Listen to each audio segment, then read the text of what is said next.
Winning, well, that's my favorite thing, and especially doing it with a mortgage instrument strategically. I've learned in today's market, cash is prominent. There's a great chance you and I are going to get in front of an offer strategy with cash in the playground.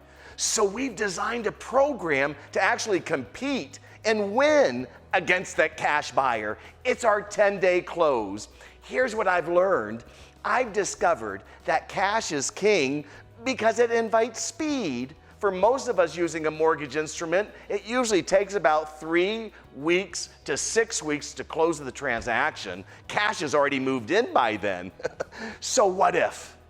What if you and I had our home buyer do all of the work as if they have an approved offer?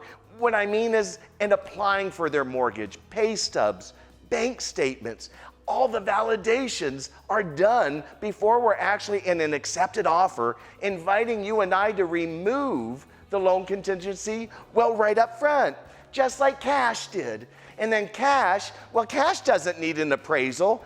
That's for the bank. So for those transactions that need an appraisal, well, we've partnered with America's #1 appraisal management company, inviting you and I to have our appraisals back in only 4 days, inviting speed at a very unique level. So here we are writing offers that look very similar to cash by removing loan contingencies. We already did the work for the client. We shortened or we removed the appraisal contingency, and then just like cash, we close in 10 days. It's our strongest strategy that loves to win, and I wanted you to know about it.